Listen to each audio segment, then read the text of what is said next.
"You're disgusting for cheating on me. Stay away," my husband yelled, throwing divorce papers at me. "Take these and leave." I grabbed the papers and put them in my bag. As I was heading to the front door with my stuff, he called out, "Wait." I turned around to see him grinning and holding a small envelope. "Make sure you don't leave anything behind." The moment had arrived. I imagined his smile fading and said, "That's the final gift." He looked inside the envelope and panicked more than I expected. I let out all my anger at him like a final punch. "My name is Emma Smith. I'm 35 years old and I work as a tour guide at a travel agency. My husband, Michael, is a college classmate, and we got married after dating for a while. This year is our 6th anniversary.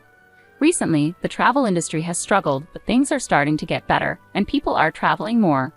Over the past 6 months, bookings have surged, making my job very busy. I've been working overtime every day. As I got busier, my husband's attitude grew colder. At first, I thought it was because I was so busy and we weren't spending time together. I tried to make up for it by inviting him out after work, but he always said he was too busy. Even when I asked him to dinner, he claimed he had to work late. Before I knew it, almost a year had gone by without us spending time together. He would ask, "Why are you coming home so late?" Even though I told him I was working late and making dinner, he complained, "It's your job to prepare warm meals right away. You've been slacking on housework lately. Even if you say I'm slacking off, I have a job too." When we were dating and even after we got married, my husband was always kind, but recently, he's become really harsh and I don't understand why he's so cold now. As my birthday was coming up, I waited for dinner to be ready, but my husband didn't come home. Looking at the clock, I saw he should have already left work and arrived if he wasn't working late. He didn't contact me and I started to worry something might have happened. Finally, he came home. "Hey, you're late," I said. He glared at me and said, "Late? You don't offer any comfort when I come home tired from work, and you didn't let me know you'd be late, so I thought." "Thought what? What did I do?" I asked. "Are you accusing me of cheating on you?" he replied. "I didn't say anything like that." "Are you doubting me? Do you know how hard I work every day?" my husband said as he approached me. "You're also coming home late, and sometimes you don't come home at all," he added. "I have to stay out for travel plans and overnight trips. Your job is easier, so you can make excuses. Are you sure you're just working late?" I was stunned. He thinks I'm cheating. We've had small arguments before, but this was different. "I work hard too. I don't have time to cheat. You're the own," I said without thinking.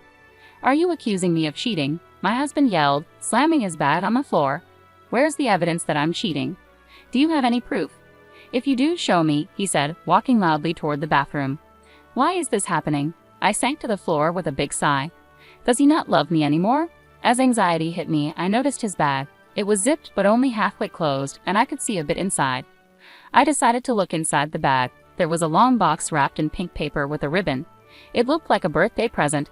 I was sure it was for me. I thought my husband was planning to surprise me, which made me feel better. Curious about the secret my husband was keeping, I put the present back in the bag and carried it to the living room. Since it was my birthday and he had prepared a gift, I thought he remembered the day and didn't say anything. I had taken the day off to spend time with him. "What time will you be home today?" I asked him as he was getting ready for work. "Why are you asking?" he replied. "Because today is." I stopped myself and smiled. "What are you laughing at? Do you think I know?" My husband answered tersely and left for work. I had already planned dinner, so after he left, I went shopping and prepared the meal. I imagined he would give me a necklace from that box, so I dressed up, hoping to match the necklace. As the evening went on, my husband still hadn't come home. I tried calling his cell phone multiple times, but he didn't answer. Is something wrong? I walked around the house anxiously. Finally, my husband arrived. I checked the time and realized the date had changed. "I'm home," he said, taking off his shoes without looking at me and heading straight to the bathroom while yawning. "Do you know what time it is?" I asked.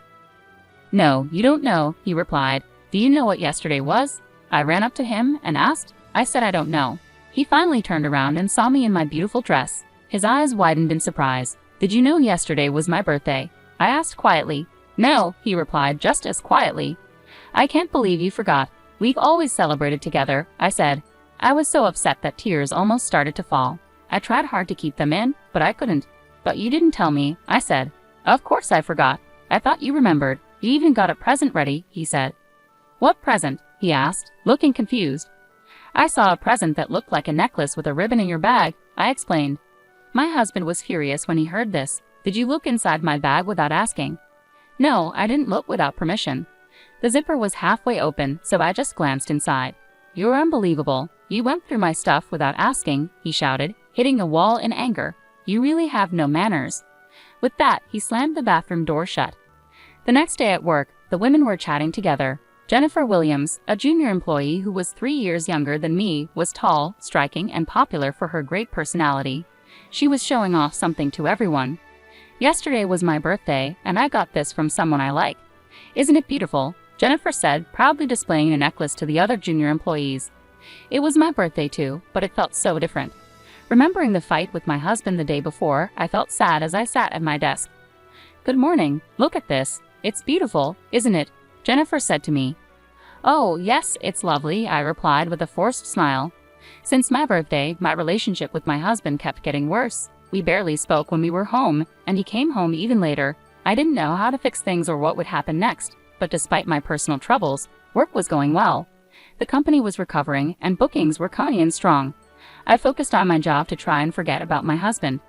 One day, 3 months later, I was working late into the night. Since everything was going smoothly, I finished earlier than expected and decided to come home early to clean the house for the first time in a while. When I arrived, I noticed the curtains on the second floor were open. It was still evening, and my husband should have been at work. I thought he must have forgotten to close them, so I opened the door and saw a pair of unfamiliar high heels at the entrance. "Is someone here?" I wondered, my heart racing. I quickly closed the door and stepped back. After a short while, the door opened, and my husband and Jennifer walked out, holding hands and smiling. I was stunned.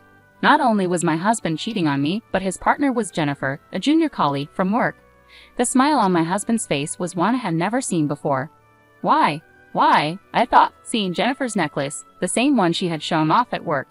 I couldn't believe what I was seeing and just stood there, watching them walk away. Tears started streaming down my face and I broke down, crying uncontrollably. After about 30 minutes, as my tears dried, I suddenly felt calm. How could he have brought Jennifer into our home? My anger turned into determination and I stormed into the house. I went straight to the kitchen, but it was so spotless that it was hard to believe anyone had been there recently. Since the day he got angry with me for looking in his bag, my husband had become extremely careful. He even took his phone with him to the bathroom. The bed was also perfectly made, showing he was careful not to leave any signs of his cheating. "It's even more suspicious if he goes this far," I muttered as I yanked off the sheets and started washing them. While the washing machine was running, I opened the bedroom window, took a deep breath, and decided I would divorce him.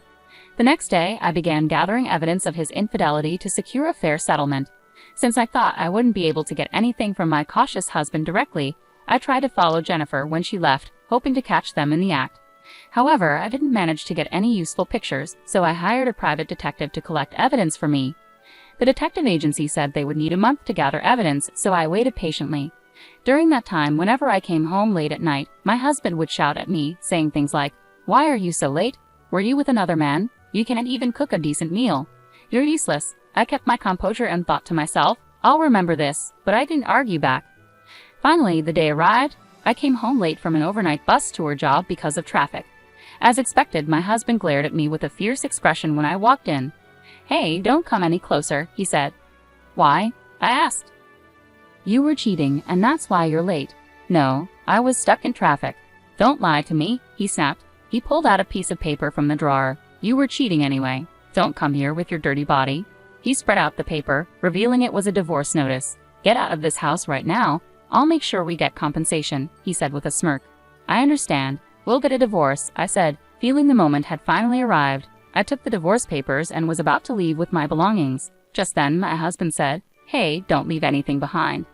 He handed me an envelope that I had left on the table. "That's my last gift to you," I said, giving him the envelope. When he opened it, he found hundreds of photos of his affair with Jennifer. "What is this? You took pictures without permission?" he asked, shocked. I told him to stay away. Jennifer was a college friend. It looks like you reconnected through a mutual friend a year ago. You kept asking me for proof of the affair, so here it is. I've got the evidence. You claimed you were innocent, but look at this. Photos showing you even went on a day trip with Jennifer. You truly betrayed me. I'm going to demand double the usual compensation. Go to the bank and get a loan." I said that and forcefully opened the door, leaving the house. Afterward, through a lawyer, my husband and I finalized the divorce. He was ordered to pay $25,000 in compensation, while Jennifer had to pay $8,000. My husband struggled to meet the compensation payments and made mistakes at work. Rumors about his cheating and divorce damaged his reputation, leading to a loss of trust and his voluntary resignation. He tried to find a new job to cover the payments but couldn't secure a regular position, working tirelessly day and night to pay off the debt. Jennifer's affair with my husband became known at her workplace, and her popularity plummeted. Feeling uncomfortable, she also resigned voluntarily. Though the divorce was finalized, the betrayal still shocked me, and I had no desire to see Jennifer again. I took some time off to rest, but with encouragement from my colleagues, I returned to work as a free person. I threw myself into my job with renewed energy and enjoyed each day. How did you like the story? Please subscribe to my channel and see you in the next video.